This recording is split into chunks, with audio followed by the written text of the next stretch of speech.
मेरो नाम रोजना कार्की, हाल इमाडोल बसोबास। म 14 वर्षको हुँदाखेरि चाहिँ थाहा भएको यो मेरो प्रब्लम छ भनेर। मैले ठ्याक्क गाजर लाउने थिएँ मेरो चाहिँ, ठ्याक्क मैले सेन्टर पोइन्टमा चाहिँ देख्दिनँ थिएँ। अनि आँखा चचाउने क्रममा चाहिँ मेरो प्रेसर हाई रहेछ भन्ने थाहा भयो त्यहाँबाट चाहिँ। त्यतिखेर मेरो एकदम प्रेसर नै आएको थियो 14 वर्षको उमेरमा। अनि त्यहाँबाट मलाई इमर्जेन्सी भर्ना गऱ्यो। त्यसपछि चाहिँ मेरो किडनीमा समस्या छ भन्ने त्यहाँबाट थाहा भयो।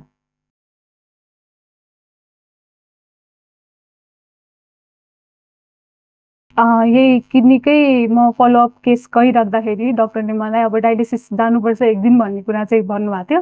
त्यतिखेर अब मेरो काम पनि गर्थेन त्यतिखेर। अनि त्यही कारणले गर्दाखेरि सिएपिडी चाहिँ तिमीलाई सजिलो हुन्छ भनेर मलाई त्यतिखेर चाहिँ डक्टरले एडभाइस गर्नुभएको थियो।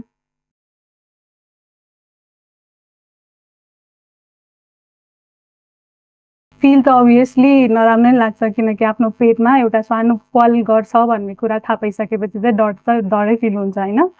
तर अब सिएपिडी आफूले काम पनि गर्न सक्ने प्लस स्टडी पनि गर्न सक्ने, बाहिर पनि जान मिल्ने भएको कारणले गर्दाखेरि चाहिँ ठिकै छ भनेर मैले चाहिँ यो सिएपिडी प्रिफर गरेँ।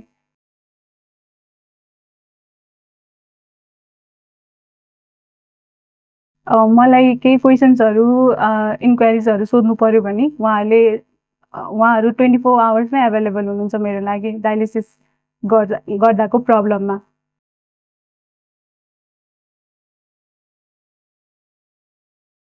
सिएपिडीले गर्दाखेरि चाहिँ काममा धेरै सजिलो हुन्छ हो। यसमा सेफ्टीहरू इन्फेक्सनको डर अलिकति हुन्छ, तर यदि आफूले अलि सेफ्टी मेन्टेन गर्यो, इन्फेक्सन कन्ट्रोल गर्यो भने चाहिँ सजिलो हुन्छ, ट्राभलको लागि पनि सजिलो हुन्छ। सिएपिडीले गर्दाखेरि चाहिँ मेरो कन्फिडेन्स लेभल अझै बिल्डअप छ। पहिलाको जस्तो लो फेजमा छु भनेर आफूलाई एकदम विक फिल गराएको छैन। सिएपिडीले मलाई धेरै नै हेल्प गराएको छ। आफ्नो काम आफ्नो लक्ष्यतिर नजिक लगाइरहेको छ। समय मैले म्यानेज गरिरहेको छु सिएपिडी गर्दा। हेमो गर्दाखेरि चाहिँ मलाई एक्सटर्नल एकजना मान्छे चाहिन्थ्यो, उहाँको टाइम सेड्युल्स पनि मैले गर्दाखेरि युज हुन्थ्यो भने अहिले सिएपिडी गर्दाखेरि चाहिँ म आफै एक्लैले गर्छु, आफैले गर्छु, कसैकोमा निर्भर हुन्न म। हेमोबाट सिएपिडी चेन्ज हुँदा चाहिँ मलाई प्राय मान्छेहरूले चाहिँ हेमोमै स्टिक हुनु भनेको थिएँ, किनकि सिएपिडीमा चाहिँ इन्फेक्सनले गर्दाखेरि चाहिँ उनीहरूले चेन्ज गर्नुपर्ने भन्ने कुरा थियो।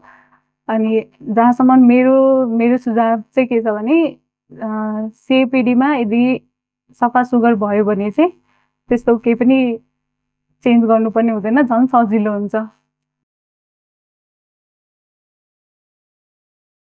म चाहिँ सजेस्ट हेमोभन्दा दुईवटा डायलिसिस हुन्छ, हेमो र सिएपिडी गर्नै पर्ने हो भने चाहिँ म सिएपिडी नै रिफर गर्छु।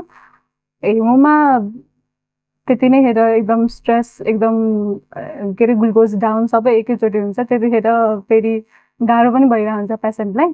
कम्पेरेटिभ टु सिएपिडीमा चाहिँ त्यस्तो हुँदैन, कम टाइम पनि भयो। हेमोडायलिसिस 4 घन्टा बस्नुपर्छ भने पिडीमा 4 घन्टा बस्नु परेन, हाम्रो हाफ एन आवरमा सबै काम सकिन्छ। गाह्रो केही पनि छैन, सबै आफैले गर्ने हो। एकचोटि हजुरले सिक्नुभयो भने सबै कुरा सजिलो छ।